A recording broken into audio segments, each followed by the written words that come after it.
नमस्कार, टु दी पोइन्टमा स्वागत छ। म राजीव खत्री। पुष्पकमल दाहाल प्रचण्ड कुनै समय धर्म अफिम हो भन्ने गर्थे, कुनै समय शिक्षा बुर्जुवा भन्थे, कुनै समय भारतलाई विस्तारवादी भन्थे, कुनै समय अमेरिकालाई साम्राज्यवादी भन्थे। कठै आज तिनैको सहारामा बाँच्नु परेको छ, सत्ताको दुर्व्यसनीमा फसेर। दशैंका दिन खाली निधार फोटो टाँसेर असली कम्युनिस्टको रूपमा देखिन्थे। आफ्नै आमा बाबुको क्रिया नगर्नुमा गौरव बोध गर्थे। विश्वभरका हिन्दूको आस्था र आराध्य पशुपतिनाथलाई तिरस्कार गर्ने, जुत्ता चप्पल लगाएर मन्दिर जाने अनि मूर्तिका अगाडि कुर्सी राख्न लगाएर दर्शन गर्ने नेपाली कम्युनिस्ट पाखण्ड अचम्मको छँदै थियो। अर्को पाखण्ड फेरि यति बेला देखिएको छ। अब प्रचण्ड कमरेड होइन, प्रचण्ड बाबा बनेर भारतबाट फर्किएका छन्। सायद नेकपा माओवादी पनि माओवादेश्वर हुने सम्भावना बढेको छ। सम्भवतः अब अभिवादन होइन, जय श्रीरामले सम्बोधन गर्नुपर्ने हुन सक्छ। कम्युनिस्ट र परिवारवाद, कम्युनिस्ट र धार्मिकवाद, कम्युनिस्ट र पुँजीवाद हाम्रो नेपालमा मात्रै चल्छ। मार्क्स लेनिन माओको नाममा ठगी धन्दा नेपालमा मात्रै चल्छ, किनकि यहाँ नक्कली कम्युनिस्टको बाली राम्रै फस्टाउँछ। नेपालमा हुँदा पृथ्वीनारायण शाहको शालिगदेखि घृणा, मठ मन्दिरदेखि चिचिडाट, भारतमा पुगेपछि गान्धीको शालिगमा माल्यार्पण, महाकालेश्वर मन्दिरमा पूजाआजा डबल स्ट्यान्डर्ड अर्थात् द्वैत चरित्र, गेरुवा वस्त्र, रुद्राक्ष, जनै पूजा अर्चना गर्नु गलत होइन, हुँदै होइन। तर माओवादका नाममा हिजो जे जस्ता उत्पात भए त्यो चाहिँ के थियो? पण्डित नारायण पोखरेललाई किन मारियो? मठ मन्दिर किन तोड्न लगाइयो? हिन्दू राष्ट्र किन हटाइयो? कि त भन्नु पर्यो हिजो म गलत थिएँ, आज सुध्रिँदैछु, अब पशुपतिमा आएर क्षमा पूजा पनि गर्नु पर्यो, होइन भने भन्नु पर्यो सत्ताको दुर्व्यसनीले ढोङ बनायो। आफ्नै शासनकालमा जनयुद्ध दिवस र गेरु वस्त्र धारण कति पनि सुहाएन कमरेड। लक्ष्मीप्रसाद देवकोटाले आफ्नो जीवनको अन्तिम अवस्थामा लेखेका थिए, न भक्ति भो न ज्ञान विवेक, आखिर रहेछन् श्रीकृष्ण एक। छविलालले त्यस्तै छवि देखाउन त खोजे, तर कता कता सुहाएन। के सुहाएन, के सुहाएन, कस्तो कस्तो भो, तमतमाइलो भो, किन यस्तो भयो? भक्ति यो हुँदै होइन थियो। यसलाई भन्छन् ढोंगीपन, बाहिर देखावा, त्यो पनि मालिकलाई रिजाउन, किनकि मालिक परे शुद्ध धार्मिक, त्यसमा पनि हिन्दूवादी। 1 महिना जति मोदीले राख्ने हो भने त यी सबैलाई बाबा बनाएर फिर्ता पठाउलान् झैँ देखियो। अर्को शिवरात्रिमा त उताबाट बाबाहरू आउनै पर्दैन कि झैँ देखियो। कमरेडले धर्म अफिम हो भन्थे, अन्ततगतवा गेरु वस्त्रमा जनै भिरेर घन्टी बजाउन थाले। सायद कमरेडको अग्रगामी छलाङ पनि यही हो। वाचन शिरोमणि नारायण पोखरेल पुत्र दीनबन्धु पोखरेलले केही वर्ष अगाडि प्रश्न गरेका थिए, क्रान्तिकारी कमरेड हत्यामा संलग्नलाई कारबाही वा उनीहरूले दुःख पाउन् भन्ने मनसाय मेरो छैन, तर मेरो बुवाको हत्या के कारणले गरिएको थियो त्यसको चित्तबुद्ध जवाब हामीलाई चाहिन्छ। स्वाभाविक थियो, जो व्यक्तिले धार्मिक मण्डपमा बसेर नेताले गर्नुपर्ने काम गर्यो उसलाई नै सुलीको उपहार दियो। कारण खुलाउने त परको कुरा भयो। अझ आफ्नै बालसखा बाबुराम भट्टराई कमान्डर भएको पार्टीले सुरुवात गरेको जनयुद्धका क्रममा वाचन शिरोमणि नारायण पोखरेललाई मण्डपमै हत्या गरिएको थियो। छुवाछुतको अन्त्य गर्नुपर्छ। छुवाछुत हिन्दूको आडमा मौलाएको कुरीति भएको कुरा उनले पटक पटक कथा वाचन गर्ने क्रममा पोखरेलले भन्ने गर्थे। सामाजिक धार्मिक अगुवाले आफ्नै जीवनमा अङ्गीकार गरेर मात्र बोल्नुपर्छ भन्ने उनको मान्यता थियो। त्यसैले सार्वजनिक स्थलमा नै दलितलाई भान्से बनाएर आफूले भोजन ग्रहण गर्ने गरेका थिए र सन्देश दिए जातको आधारमा भेदभाव गर्नु शास्त्र सम्मत होइन। तर विडम्बना, जसले दलित मुक्तिका लागि हिन्दू समुदायभित्र व्यवहारिक क्रान्ति थाल्यो उसैलाई माओवादी भातृ सङ्गठन दलित मुक्ति मोर्चाले गोलीको उपहार दियो।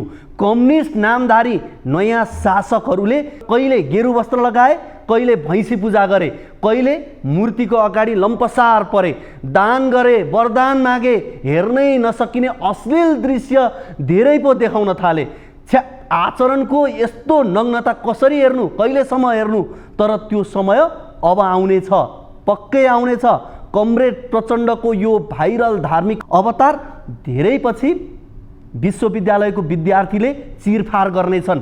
मन्दिर भत्काएको, सुनका गजुर लुटेको, नेपाललाई धर्मनिरपेक्ष राष्ट्र बनाएको र 17,000 निर्दोष मान्छे मारिएको अहिले गेरु वस्त्रमा त्यही मन्दिरमा गएर पूजा गर्दा पाप पखालियो कि पखालिएन?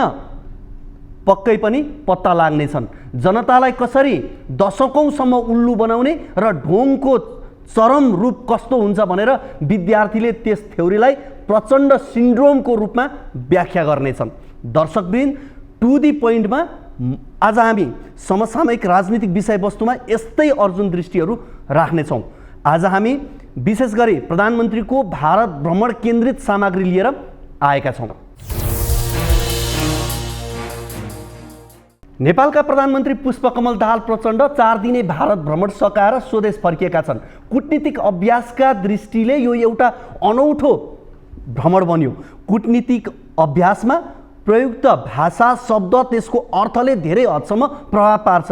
झन् त्यसमा हुने हरकतको त ठुलो अर्थ रहन्छ। नेपालका प्रधानमन्त्रीको पछिल्लो भारत भ्रमणलाई लिएर नेपालको कूटनीतिक अभ्यास तथा कूटनीतिक मर्यादाबारे चासो जाग्नु त्यत्तिकै स्वाभाविक छ। प्रश्न प्रचण्डले किन भारत भ्रमण गरे, कहाँ भ्रमण गरे र कसरी गरे, के उद्देश्यले गरे भन्ने होइन। त्यो छुट्टै चर्चाको विषय हुन सक्छ, जुन म केही समयपछि गर्ने नै छु।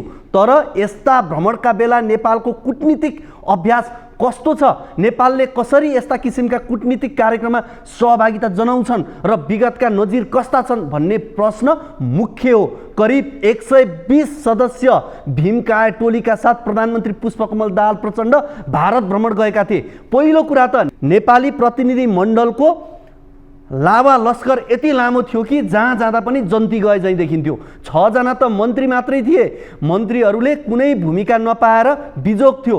8 जना सचिवहरूको पनि उही अवस्था भयो। त्यसमाथि प्रचण्ड पुत्री गङ्गा दाहालका हरकतहरू अस्वाभाविक र अमर्यादित देखिए। सामान्य कूटनीतिक अभ्यासमा समेत प्रश्न उठ्ने गरी छोरी दाहालले देखाएको अस्वाभाविक गतिविधि र चासोमा परराष्ट्र मन्त्रालय भने निरीह देखिएको छ। भेटवार्तामा आफ्नो प्रतिनिधि राख्न नसकेको परराष्ट्र मन्त्रालयले आफ्नो संस्थागत रेकर्ड चाहिँ के राख्यो भन्ने प्रश्न पनि यति बेला उठेको छ। व्यक्तिगत र पारिवारिक रूपमा राम्रो महसुस भए पनि यो घटना देशको परिपक्व कूटनीति र एक प्रधानमन्त्रीको व्यावसायिकतामा देखिएको गम्भीर त्रुटि हो। हेरौँ यो रिपोर्ट। करिब 120 सदस्य जम्बो टोलीसहित प्रधानमन्त्री पुष्पकमल दाहाल प्रचण्ड भारत भ्रमण सकेर शनिबार नेपाल आइपुगेका छन्। उनको टोलीमा 5 जना त मन्त्री थिए। मुख्य सचिव र 8 सचिवको भिड थियो। तर महत्त्वपूर्ण भेटवार्ता तथा बैठकमा भने प्रधानमन्त्री पछिको दर्जामा उपस्थित भइरहेकी देखिन्थिन् गङ्गा दाहाल। हुनलाई गङ्गा प्रधानमन्त्रीको सचिवालय सदस्य हुन्, तर यो भ्रमणमा उनले जति स्पेस पाइरहेकी देखिन्थिन् त्यो सचिवालयको सदस्यको हैसियतमा पाउन असम्भव छ। मन्त्री र सचिवहरू भूमिकाविहीन भइरहँदा गङ्गा भने यत्र तत्र सर्वत्र देखिन्थिन्। प्रधानमन्त्री प्रचण्ड पछि कोही व्यस्त देखिएको थियो भने उनी हुन् प्रचण्ड पुत्री गङ्गा दाहाल नै। प्रधानमन्त्री प्रचण्डले 17 जेठमा पहिलो औपचारिक भेटवार्ता भारतीय प्रधानमन्त्री नरेन्द्र मोदीका सुरक्षा सल्लाहकार अजित डोभालसँग गरेका थिए। प्रचण्ड बसेको होटलमा नै पुगेका थिए डोभाल। उनको साथमा थिए विदेश सचिव विनय मोहन क्वात्रा। प्रधानमन्त्री प्रचण्डसँग पहिलो र औपचारिक वार्ता भएकाले मोदीका सुरक्षा सल्लाहकार डोभालले विदेश मन्त्रालयका अधिकारीलाई साथमा नै लगेका थिए। भारतीय पक्षले त्यसरी भेटवार्ता गर्दा नेपालका प्रधानमन्त्री प्रचण्डले परराष्ट्र मन्त्रालयका अधिकारी कसलाई राखेका थिए त? अहिलेसम्म कुनै अधिकारी राखेको पत्तो छैन। तर प्रचण्डले छोरी गङ्गा दाहाललाई भने साथमै राखेको देखियो। परराष्ट्र मन्त्रालयका अधिकारी बस्नुपर्ने कुर्सीमा छोरी गङ्गा दाहाल बसेको तस्बिर सार्वजनिक भएसँगै नेपालको कूटनीतिक अभ्यासको निर्लज्जता थप उकालो लागेको भान भयो। प्रधानमन्त्री प्रचण्डले नै केही महिना अघि कूटनीतिक भेटवार्तामा परराष्ट्र मन्त्रालयका अधिकारीको अनिवार्य उपस्थिति हुनुपर्ने निर्णय गरेका थिए। त्यति मात्र होइन, सामान्य कूटनीतिक अभ्यासका काठमाडौँमा नगरेका प्रचण्डले भारतमा पनि त्यही दोहोऱ्याए। अनि त्यति कुरा जानकारी भएर पनि स्वकीय सचिव उक्त कुर्सीमा कसरी बसिन्? प्रश्न अनुत्तरित छ। परराष्ट्र मन्त्रीको समेत उपस्थिति भएको भ्रमण दलमा परराष्ट्र सचिव भरतराज पौडेल पनि थिए। त्यसैले अजित डोभालसँगै रहेका भारतीय विदेश सचिव चाहिँ गङ्गा दाहालको कुर्सीमा परराष्ट्र सचिव भरतराज पौडेल हुनुपर्ने थियो। अझ लाजमर्दो कुरा त तस्बिरमा क्वात्राले कुराकानीका विषयवस्तु टिपोट गरिरहेका देखिन्छन्। पापाकी प्यारी गङ्गा भने हातमा मोबाइल खेलाएर बसेको देखिएकी छन्। अजित डोभालसँगको छलफलमा मात्र होइन, छोरी दाहालको चुरीफुरी। काठमाडौँबाट भारतका लागि प्रधानमन्त्री प्रचण्ड उडानका लागि विमानस्थल जाँदा पनि गङ्गाको अस्वाभाविक हरकत देखिएको थियो। बाबुसँगै हात हल्लाउँदै विमानभित्र छिरेकी दाहालले दिल्लीमा त्यस्तै अभ्यास गरेकी थिइन्। भारतीय विदेश राज्य मन्त्री मीनाक्षी लेखीले विमानस्थलमा गरेको स्वागतमा प्रचण्डसँग छोरी गङ्गा दाहाल हाबी देखिन्। जस्तो स्वागत लगतै प्रचण्डलाई नृत्य देखाएर गरेको सम्मान पनि लेखीसँग तस्बिर खिचाउन छोरी गङ्गा दाहाल नै पुगेकी थिइन्। त्यति मात्र होइन, अन्य थुप्रै तस्बिरहरूमा गङ्गाको अस्वाभाविक उपस्थिति देखिन्छ। भारतीय राष्ट्रपति द्रौपदी मुर्मीसँगको प्रतिनिधि मण्डल स्तरीय वार्तामा नेपालका मन्त्रीहरू पनि उपस्थित थिए, तर मन्त्रीहरूभन्दा पनि माथि बसेकी थिइन् गङ्गा। प्रधानमन्त्री मोदी र प्रचण्डको संयुक्त तस्बिरमा पनि उनी मिसिएकी थिइन्। लाग्थ्यो उनलाई फोटोमा कहीँ छुट्नु थिएन। त्यसै गरी प्रधानमन्त्री प्रचण्डको भारत भ्रमणका क्रममा देखिएको अर्को असहज र अपाच्य दृश्य हो सेल्फी र मोबाइल फोनबाट फोटो खिच्ने हरकत। सामाजिक सञ्जालमा भाइरल भएका तस्बिरहरूमध्ये दौरा सुरुवाल र ढाका टोपीमा सजिएका मन्त्री प्रकाश ज्वालासँगै टाँसिएका भद्र पुरुषको अभद्र शैली अहिले चर्चामा छ। दृश्यमा अर्थमन्त्री डाक्टर प्रकाश शरण महत, परराष्ट्र मन्त्री एनपी साउद, नेपाल उद्योग वाणिज्य महासङ्घका अध्यक्ष चन्द्र ढकाल र भौतिक पूर्वाधार मन्त्री ज्वाला नमस्कार गरेर उभिएका देखिन्छन्। दुई देशका प्रधानमन्त्रीहरूको औपचारिक वार्ता अघिको सो तस्बिरमा मन्त्रीको लहरमा उभिएका ती व्यक्ति भने कूटनीतिक मर्यादा र सामान्य शिष्टताको समेत धज्जी उडाउँदै अभद्र शैलीमा सेल्फी लिइरहेको देखिए। मन्त्रीहरूको लहरमा रहेका ती व्यक्ति कुनै सरकारी ओदामा भने छैनन्। नेपाली कङ्ग्रेस अछामका नेता तथा पूर्व राज्य मन्त्री गोविन्द बहादुर शाहको यो हरकत लज्जास्पदजनक मात्र छैन, उनी कुन हैसियतमा सरकारी भ्रमण दलमा परे भन्ने प्रश्न पनि उठेको छ। शाह उदाहरण मात्र हुन्। यसपटक प्रधानमन्त्रीको भ्रमण टोलीमा को जाने भन्ने अन्तिमसम्म पनि परराष्ट्रका सम्बन्धित अधिकारीहरू अनभिज्ञ थिए, जसका कारण व्यवस्थापन मिलाउन दिल्ली स्थित नेपाली दूतावासलाई समेत अप्ठ्यारो परेको बताइएको छ। दर्शकवृन्द, गजब छैन त? लाजकै पसारो। हुन त अहिले गङ्गा दाहाल जहाँ छिन् 20 वर्ष अघि सुजाता कोइराला हुन्थिन्। 20 वर्षमा नेता र तिनका सन्तान फेरिए। अरू 2 दशकपछि जे थियो अहिले पनि त्यही अवस्थामा हामी छौँ। हाम्रा बाहरूले सुजाता कोइरालाको हैसियत के भनेर धारे हात लगाउँथे, हामी गङ्गा दाहालको हैसियत के भनेर यति बेला धारे हात लगाउँदैछौँ। बस यति हो। र यसरी कूटनीतिक मर्यादामा चिप्लिएको यो पहिलो नेपाली अनुभव पनि होइन। यसअघि पनि कूटनीतिक अभ्यासमा चिप्लिएको विभिन्न घटनाहरू सार्वजनिक भएका थिए। पछिल्लो 1 दशकको नेपाली कूटनीतिमा अभ्यास निहाल्ने हो भने पनि कूटनीतिमा नेपाल चिप्लिएको धेरै उदाहरण पाउन सकिन्छ। चाहे त्यो भ्रमणको मिति तय गर्ने विषय होस् या भ्रमणका दौरान नेपाली तथा विदेशी भ्रमणकर्ताले पालना गर्नुपर्ने कूटनीतिक मर्यादाका प्रसङ्ग नै किन नहुन्। 7 शिखर सम्मेलनमा सहभागी हुन आएका विदेशी पाहुनालाई तत्कालीन प्रधानमन्त्री सुशील कोइरालाले विमानस्थलमा स्वागत गर्दै उनकै एकजना मन्त्रीले बारम्बार कोटमा समातेर तानेको दृश्य होस् वा द्वारिका होटलमा बसेका एकजना भारतीय प्रतिनिधिलाई आफ्नो ओदाको ख्यालै नराखी बालवाला मन्त्री तथा पूर्व प्रधानमन्त्रीहरू समेतले लर्को लागेर भेट्न गएको प्रसङ्ग होस्, दुवैमा कूटनीतिक मर्यादाको घोर उल्लङ्घन थियो। त्यस्तै पूर्व प्रधानमन्त्री शेरबहादुर देउवाले आफ्नो भारत भ्रमणका क्रममा आयोजित पत्रकार सम्मेलनमा अनावश्यक रूपमा संविधान संशोधनको मुद्दा उठाउनुलाई पनि कूटनीतिक सुझबुझ नभएको पुष्टिको रूपमा हेरिएको थियो। नेपालको कूटनीतिको समस्याको रूपमा देखा परेको अर्को मुख्य विषय आधिकारिक संयन्त्रलाई बाइपास गरिनु पनि हो। केही वर्ष पहिले पनि प्रधानमन्त्री नहुँदा माओवादी केन्द्रका अध्यक्ष प्रचण्डले आफ्नो भारत भ्रमणका क्रममा दिल्ली स्थित नेपाली राजदूतावासलाई बाइपास गरी भ्रमण सञ्चालन गरेको खबर सञ्चार माध्यममा आएका थिए। त्यस्तै पूर्व प्रधानमन्त्री माधव कुमार नेपालले पनि परराष्ट्र मन्त्रालयलाई जानकारी नै नगराई उत्तर कोरियाको भ्रमण गरेको खुल्ला आएको थियो। यसरी उच्च तहबाटै राजनीतिक अभ्यासमा औपचारिक निकायलाई बाइपास गरिनु अनुचित थियो। यिनलाई सक्रिय कूटनीतिक संयन्त्र सञ्चालन गर्न सके अन्तर्राष्ट्रिय मञ्चमा नेपालको पनि प्रभावकारी उपस्थिति हुने थियो भनेर कसले बुझाइदिने? तर सधैँ नेपालको यस्तै अवस्था थियो भन्ने पनि होइन। उबेलाको एउटा कुरा यहाँहरूलाई म स्मरण गराउँछु। उबेलाको कुरा हो, राजा महेन्द्र अमेरिकी राष्ट्रपति आइजनहरको निमन्त्रणामा अमेरिका जाने तयारीमा थिए। राजाकै लगानीमा तत्कालीन अवस्थामा निस्किने हाल खबर पत्रिकाले राजालाई स्वागत गर्न अमेरिकी राष्ट्रपति विमानस्थल नजाने कुरा छापियो। त्यो विषय त्यो समयमा बीपी कोइराला प्रधानमन्त्री र कृष्णप्रसाद भट्टराई सभामुख थिए। नेपालका तर्फबाट सभामुख भट्टराईले अमेरिकी दूतावासका कार्यवाहक राजदूत फिक्सलाई भेटेर राष्ट्रपतिले राजालाई स्वागत नगर्ने र सानो देश हो भनेर हेपेको हो भने राजाको भ्रमण रद्द गर्ने चेतावनी दिएका थिए। राजदूतले स्पष्टीकरण दिँदै राष्ट्रपतिको मुटुको रोगी भएको बताएका थिए। कूटनीतिक मर्यादाका कारण विमानस्थलदेखि विमानसम्म चिसोबाट बच्न डाक्टरले दिएको टोपी लगाएर जान मिल्ने अवस्थामा अमेरिकी राष्ट्रपति थिएनन्। त्यस्तो चिसोमा टोपी नलगाई जानु झन् घातक हुन्थ्यो। फेरि उमेरको दृष्टिले पनि उनी वृद्ध थिए। डाक्टरले जति बेला पनि उनलाई जे पनि हुन सक्ने भनेर बताएका थिए। अन्तर्राष्ट्रिय मञ्चमा त्यति बेला नेपालको कूटनीतिक मर्यादा र क्षमता यति शक्तिशाली थियो कि त्यस्ता गम्भीर बिरामी रहेका अमेरिकी राष्ट्रपति हेलिकप्टरमा विमानस्थल गएर राजा महेन्द्रको भव्य स्वागत गरेका थिए। घटनाको यही संवेदनशीलतालाई हेरी अमेरिकी सरकारले तत्काल प्रोटोकल हेरेर अब उपरान्त विदेशी पाहुनाको स्वागतमा राष्ट्रपति विमानस्थल नजाने, बरु पाहुनालाई हेलिकप्टरमा व्हाइट हाउस ल्याएर गार्ड अफ अनर दिने प्रचलन सुरु गर्यो। नेपाली भिआइपी पाहुनाका कारण उबेला फेरिएको त्यो चलन जो बाइडेनको पालासम्म आइपुग्दा पनि कायमै छ। त्यसैले पद एउटा जिम्मेवारी मात्र हो, ज्ञान र विज्ञताको मानक हुँदै होइन।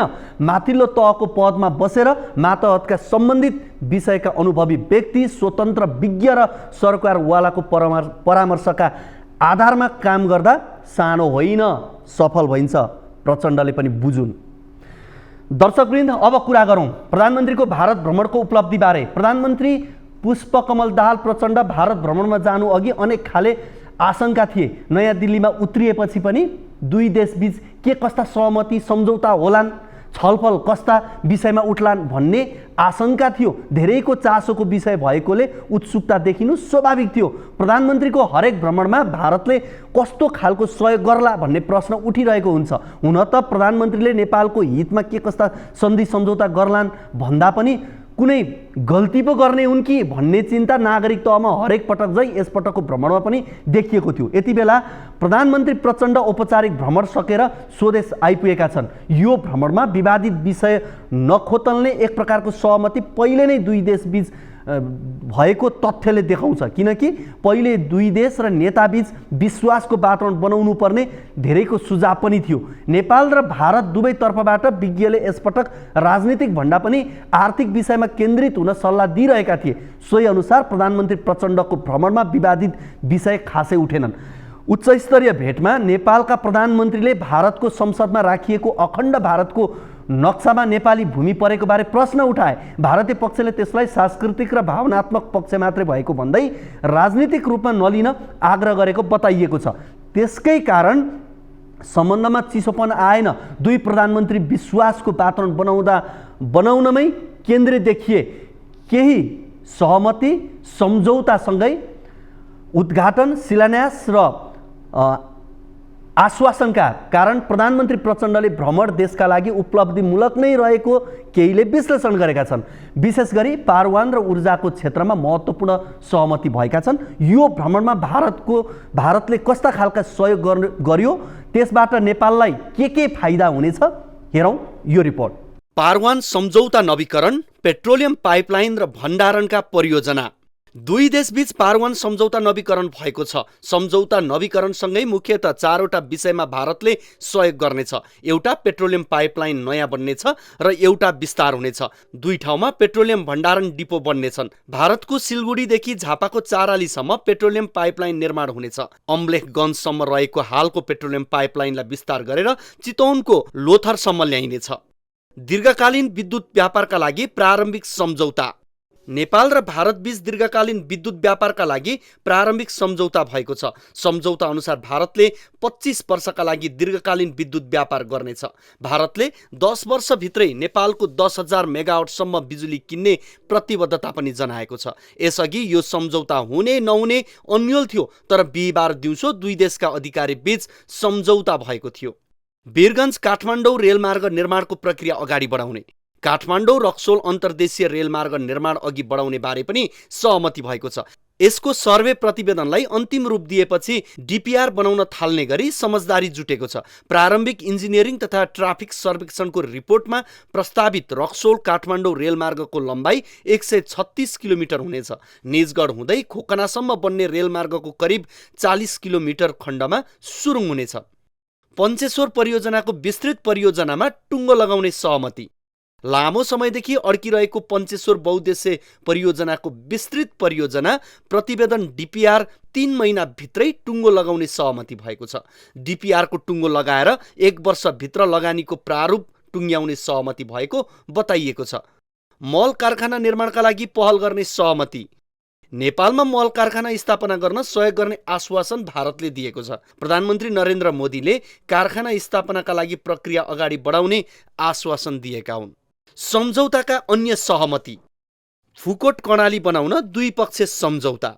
तल्लो अरुण परियोजना विकास सम्झौता। भारतीय भूमि हुँदै बङ्गलादेश बिजुली बेच्ने सहमति। बुटोल गोरखपुर 400 केबी प्रसारण लाइन बनाउन सम्झौता। भारतीय आन्तरिक जलमार्गमा नेपालको पहुँच। भारतमा 25 वर्षका लागि खुल्यो बिजुलीको व्यापार। रक्सोल काठमाडौँ रेलमार्गको सर्वे रिपोर्ट नेपाललाई हस्तान्तरण। 10 वर्षमा 10,000 मेगावाट बिजुली किन्ने घोषणा। गौतम बुद्ध विमानस्थलमा अवतरण अनुमति। अन्तर्देशीय भुक्तानी प्रणालीमा सम्झौता। नेपालले प्रस्ताव गरेको अतिरिक्त हवाई रुटबारे भने सहमति जुट्न बाँकी छ। यसबारे भारतले प्राविधिकसँग थप छलफल गरेर मात्रै सहमतिमा पुग्ने बताएको छ।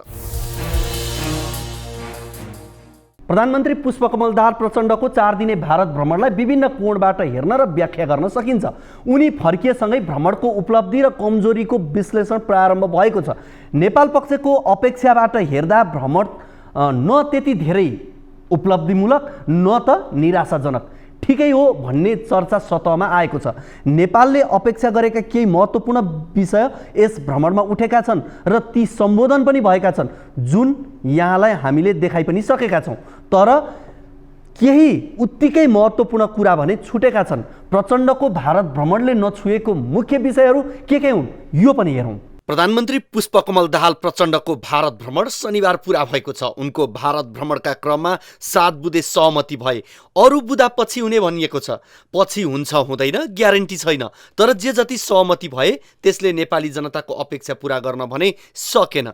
विशेष गरेर दुई देशको उच्च तहमा भएको भेटघाट, वार्तालाप र छलफलले वर्षौंदेखि विवादित रहँदै आएको केही मुद्दाको उच्चारण समेत भएन। पहिलो, सीमा विवाद। नेपाल र भारत बीच दुई ठूला सीमा विवाद कायमै छ। लिपुलेक, लिम्पियाधुरा र कालापानी सहित राखेर भारतले नक्सा सार्वजनिक गर्यो। भारतले गर्छ भने हामी पनि गर्छौं भनेर हामीले पनि संसदको 2/3 बहुमत पुर्याएर चुच्चे नक्सा निकाल्यौं। त्यसपछि यो मुद्दामा वार्ता ठप्प भए। सुस्ताको सिमाना मिचेको प्रकरण समेत सेलाउन पुग्यो। अब कालापानी, सुस्ता लगायतका सीमा सम्बन्धी मुद्दामा दुई देशबीच कहिले संवाद हुन्छ ठेगान छैन। उता सुस्ताको समस्या दशकौंदेखि थाँती छ। भारतीय प्रधानमन्त्रीको वक्तव्यमा सीमा विवाद पनि मिलेर हल गर्दै जाने भन्ने वाक्य परेकोलाई सकारात्मक रूपमा लिएको छ। तर यो बाहेक यस विषयमा कुनै ठोस प्रयत्न र सहमति भएन। हवाई मार्ग अनुमति। नेपालमा 2 अन्तर्राष्ट्रिय विमानस्थल पोखरा र भैरवामा निर्माण भइसके पनि यसको सदुपयोग हुन सकेको छैन। यी 2 विमानस्थल पर्यटन लक्षित हुँदा भारतको सहयोग र रुट पर्मिट बिना पूर्ण क्षमतामा प्रयोगमा आउने सम्भावना छैन। पोखरा विमानस्थल चिनिया लगानीमा बनेका कारणले भारत यसको सञ्चालनप्रति रुचि राख्दैन। तर भैरवा विमानस्थल बौद्ध तीर्थयात्रा सर्किटसँग समेत सम्बन्धित भएको हुँदा यसबारे रुचि र सदाशयता राख्ने अपेक्षा गरिएको थियो, तर त्यसो भएन। भारतले हवाई रुटको अनुमतिलाई आफ्नो आन्तरिक सुरक्षासँग पनि जोडेर हेर्ने गरेको छ। त्यसैले यो विषय सहज रूपमा समाधान हुने सम्भावना देखिएको छैन। सन्धि सम्झौताको पुनरावलोकन। नेपाल भारत बीचका कयौं पुराना सन्धि सम्झौता, त्यसमा पनि विशेषतः सन् 1950 को सन्धि पुनरावलोकन हुनुपर्ने बहस नेपालमा बारम्बार र चर्को रूपमा भइरहन्छ। तर प्रधानमन्त्री प्रचण्डको यो भ्रमणले यसलाई छुएको छैन। न प्रधानमन्त्री प्रचण्डले यसबारे कुनै ठोस प्रस्ताव गरे, न भारतीय पक्षले नै कुनै चासो दियो। इपिजी प्रतिवेदन।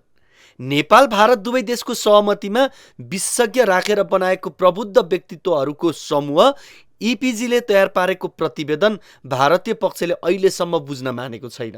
यसबारे कुनै ठोस कुरा होला भन्ने नेपाल पक्षको बुझाइ र अपेक्षा थियो, तर त्यसो भएन। व्यापार घाटाको प्रश्न। भारत नेपालको प्रमुख व्यापार साझेदार देश हो। नेपालको आयात र निर्यात दुवै व्यापारको करिब 2/3 हिस्सा भारतसँग हुन्छ।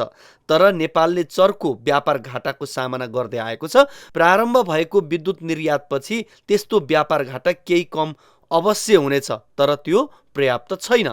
दुई देश बीचको चरम व्यापार घाटा सन्तुलन वा कम गर्न सदाशयता देखाउनु भारतको कर्तव्य पनि हो।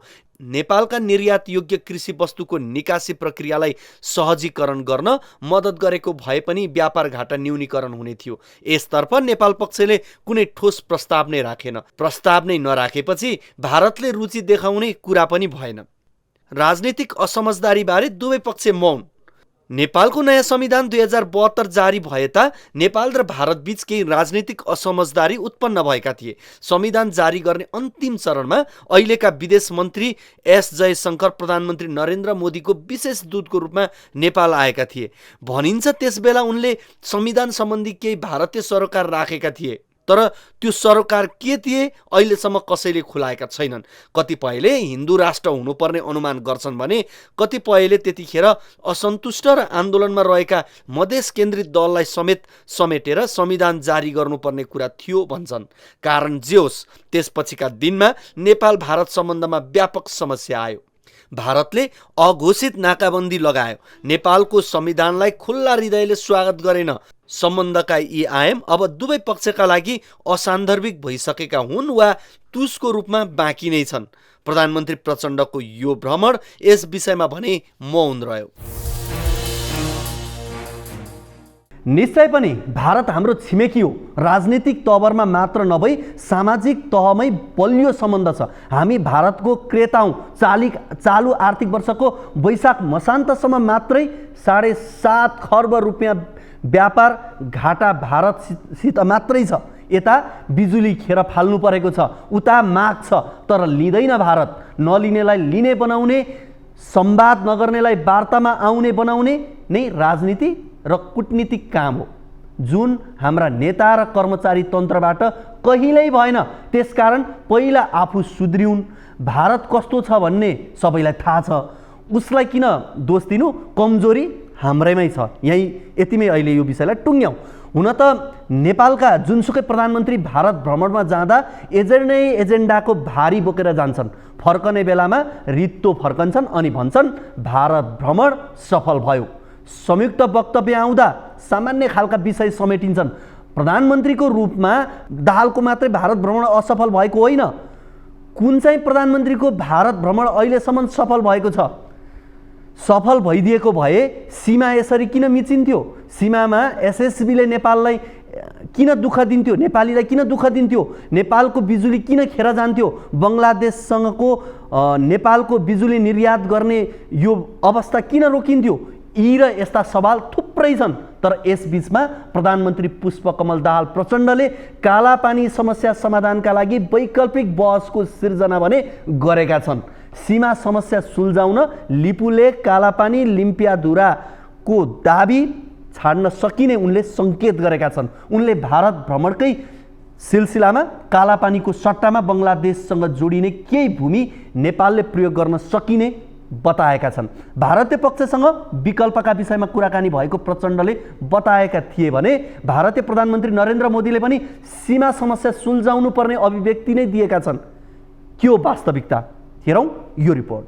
प्रधानमन्त्री पुष्पकमल दाहाल प्रचण्डले बुधबारदेखि भारत भ्रमण गरेका थिए। भारत भ्रमणकै क्रममा प्रचण्डले भारतले कब्जा गरेर बसेको नेपाली भूमि कालापानी भारतलाई नै दिएर त्यसको बदलामा नेपालबाट बङ्गलादेश जाने सिधा बाटो भारतसँग माग गर्ने विकल्प अघि सारेका छन्। ब्रिटिसकालीन समयमा भारतसँग नेपालका भूभाग साटफेर नभएका भने होइनन्। विगतमा कहिले चीन त कहिले भारतसँग नेपालले दुई पक्ष समझदारी गरी भूभाग साटफेर गरिसकेको छ। सीमा समस्या समाधानका लागि आपसी समझदारीमा भूभाग साटासाट गर्ने अभ्यास अन्तर्राष्ट्रिय परिवेशमा नभएको पनि होइन।